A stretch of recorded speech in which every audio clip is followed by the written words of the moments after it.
Very good morning, students. Today I'll explain sum number 11 of your chapter 2. Manju, Prabha, and Meena are partners of partnership firm. Yes, there are three partners. Their profit loss sharing ratio is 5 is to 3 is to 2. They want to change their profit loss sharing ratio to 3 is to 2 is to 1. It means this one is old ratio and this is new ratio. Therefore, they decided to revalue the assets and liability of the firm.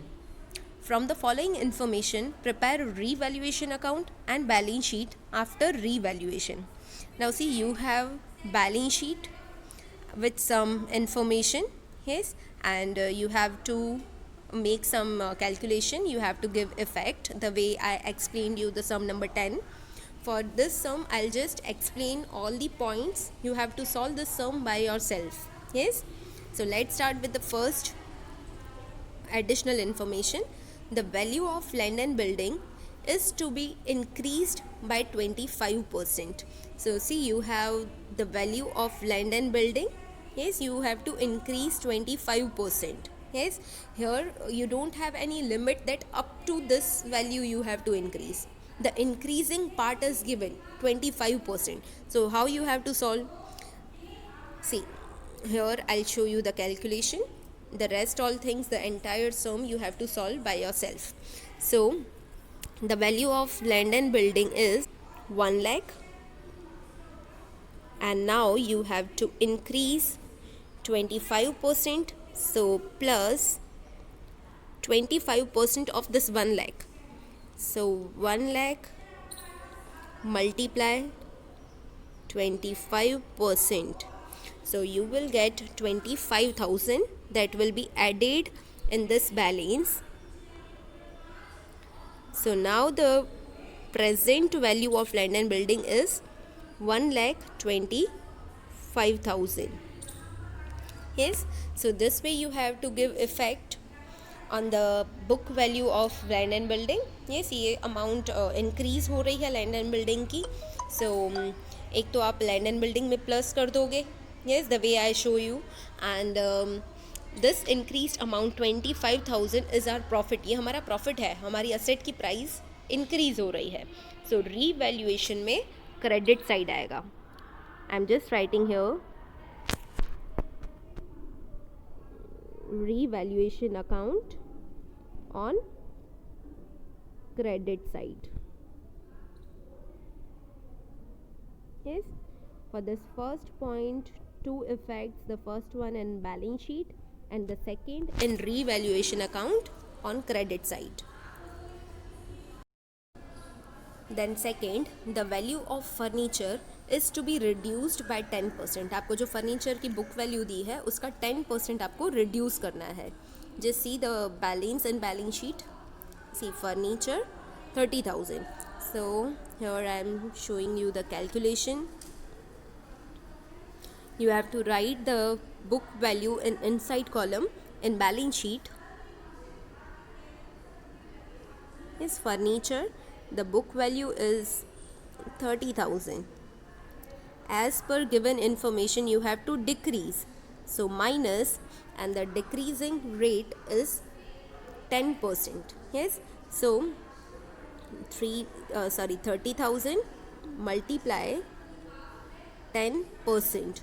So you will get 3,000. यहाँ पे 3,000 हम decrease कर देंगे. सो आपका जो present value है, जो outside column में आपका अमाउंट आएगा वो आएगा 27,000. यस, अब ये जो 3,000 आपकी असेट की प्राइस कम हो रही है तो उसकी सेकेंड इफेक्ट आएगी रीवैल्यूएशन में. ना उसी असेट की प्राइस कम हो रही है, सो आपका लॉस है revaluation debit side.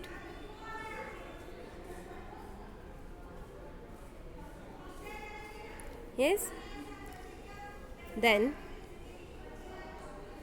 third, the value of machinery is to be kept 80%. Now see, this is something new. Previously इस टाइप का पॉइंट नहीं आया है. आपको मशीनरी की जो भी बुक वैल्यू दी है अब आपको उसकी 80% रखनी है. it means full and final value should be 80%. Yes, let's see how you have to make some calculation. The balance of machinery is 50,000. So in balance sheet you have to write this balance in inside column. So in inside column you have to write the balance of machinery, and the balance is 50,000.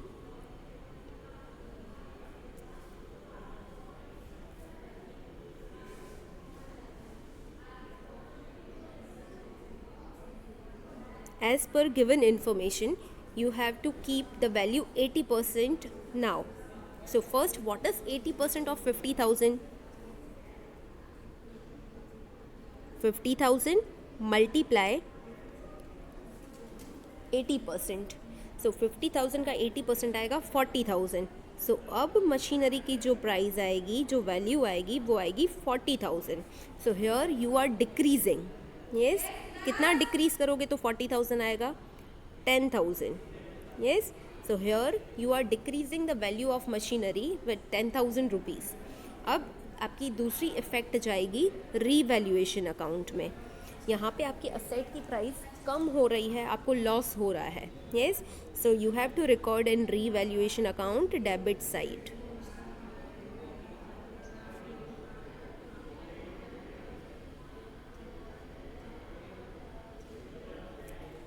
Yes, then next, fourth, the book value of closing stock is 5,000 more than its market value. This is also new point, and this is very important, so understand it properly.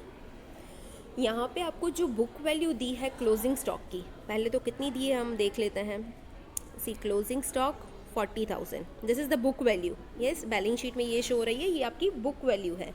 ये जो closing stock की 40,000 book value दी हुई है, that is 5,000 more than its market value. Again I show you here, ये जो 40,000 आपको book value दी है, this is 5,000 more. Yes, यहाँ पे 40,000 में 5,000 ज़्यादा है इट्स मार्केट वैल्यू, तो मार्केट वैल्यू इससे कम होगी ना. सी मार्केट वैल्यू 35,000 होगी.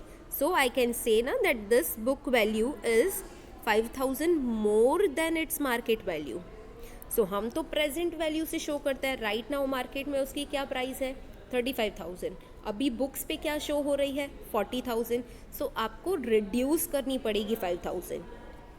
सी this way you have to make calculations and you have to give effect. This is fourth.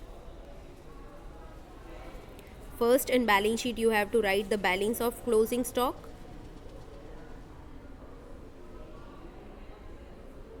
Yes, closing stock, sorry, it is 40,000. And now you are decreasing, you have to keep same as market value 35,000. So 5,000 you have to decrease. So now the value of closing stock will be 35,000. And the second effect, आपकी asset की price कम हो रही है. Yes, सो आपका loss हो रहा है revaluation account में डेबिट साइड.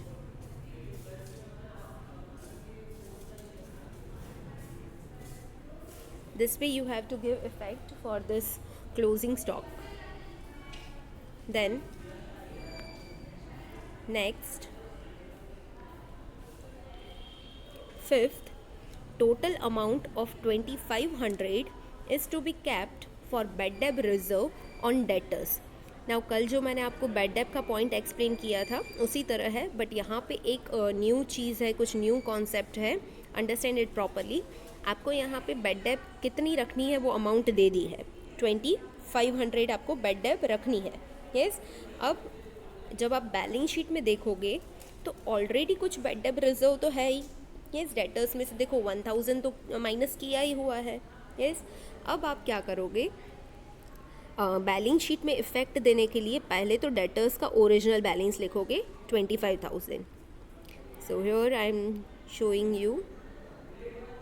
इस बैलेंस शीट में पहले तो हम डेटर्स का बैलेंस लिख देंगे।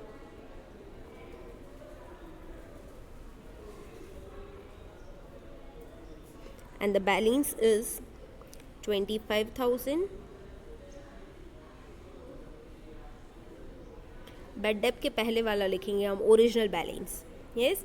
अब आपको एडजस्टमेंट में देखो क्या बोला है, आपको BDR कितनी रखनी है 2500। तो बैड डेट रिजर्व तो हम डेटर्स में से माइनस करते हैं ना, सो डेटर्स में से हम पहले माइनस कर देंगे bad debt reserve is 2500। And ये 2500 माइनस करके आपका जो बैलेंस रहेगा वो आप आउटसाइड कॉलम में लिखोगे 22,500।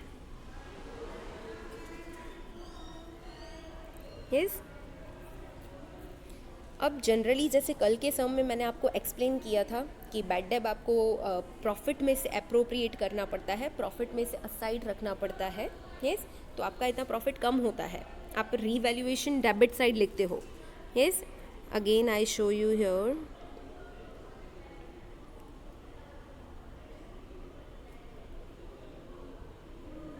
इस रीवैल्यूएशन में आप डेबिट साइड लिखते हो, बट यहाँ पे जो आपको एक एडिशनल चीज़ दी हुई है, आपकी बैलेंस शीट में ऑलरेडी कुछ बैड डेट रिजर्व दिया हुआ है। सी 1000 आपको ऑलरेडी दिया हुआ है। It means bad debt reserve के लिए 1000 रुपीज़ तो पड़े ही है। आपको प्रॉफिट में से 2500 निकालने की ज़रूरत नहीं है। आप प्रॉफिट में से कितने निकालोगे, 1000 तो ऑलरेडी है। सो आपको जो रिजर्व क्रिएट करना है वो 2500 है, जिसमें से 1000 तो आपके पास ऑलरेडी अप्रोप्रिएट किया हुआ पड़ा है।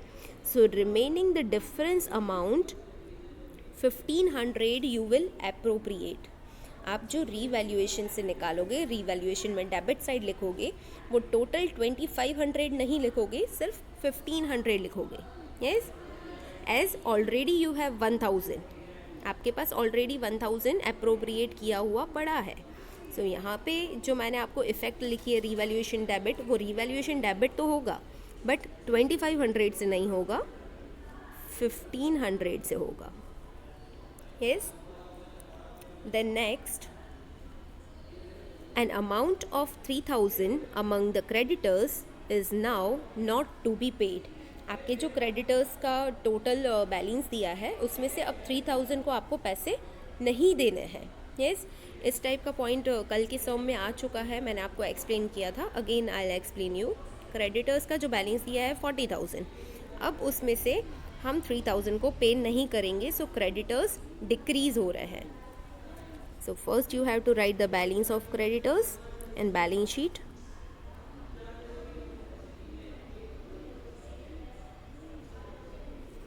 Yes, the balance of creditors is 40,000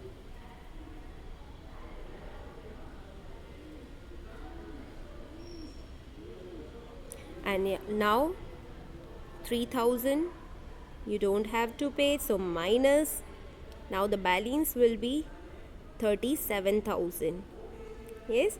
अब यहाँ पे हमारी लायबिलिटी कम हो रही है। पहले तो मुझे ये 3000 भी पे करने थे, बट अब मुझे पे नहीं करने हैं, so it is our profit. Yes. हमें अब पे करने की ज़रूरत नहीं है, सो रीवैल्यूएशन में credit side.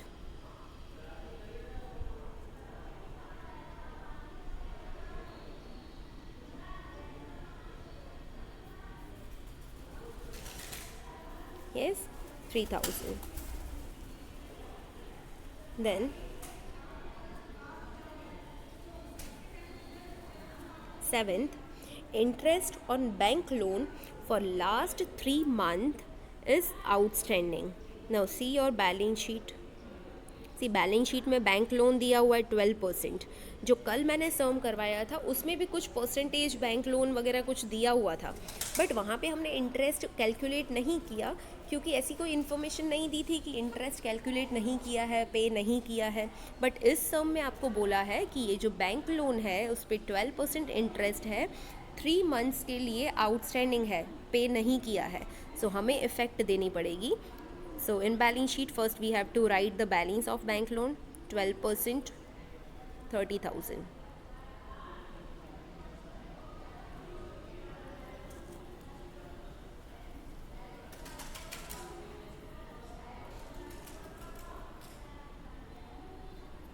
And this is the 7th adjustment.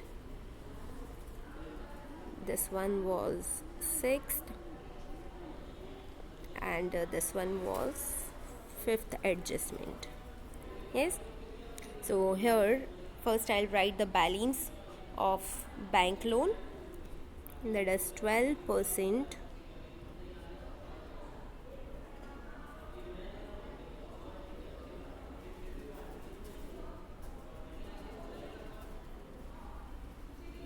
bank loan 30,000.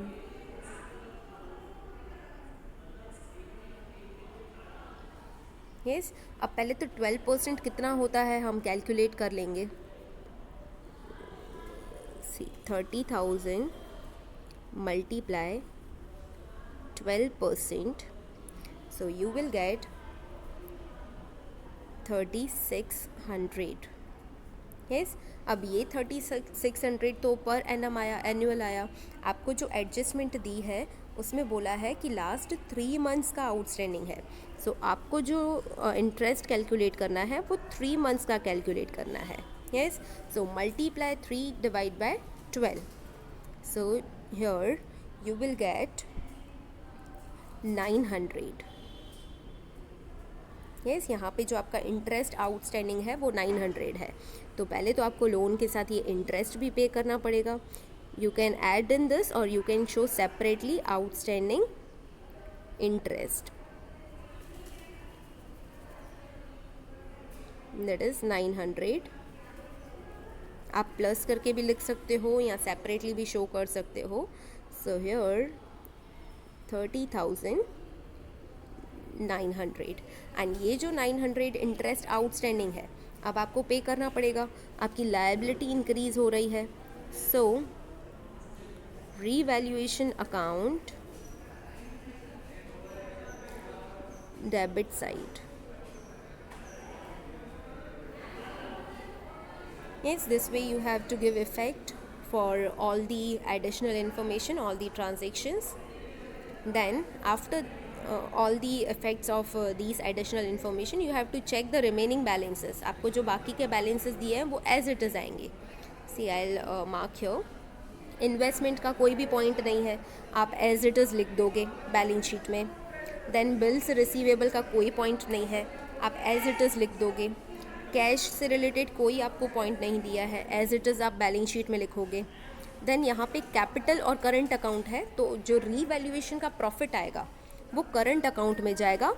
Capital as it is in balance sheet. Yes, and current account के लिए आप अकाउंट ओपन करोगे और रीवैल्यूएशन का प्रॉफिट या लॉस ट्रांसफ़र करोगे. यस, देन बिल्स पेबल का भी कोई पॉइंट नहीं है, as it is balance sheet में. So this sum you have to solve by yourself and share images on WhatsApp. If you have any doubt, you can contact me.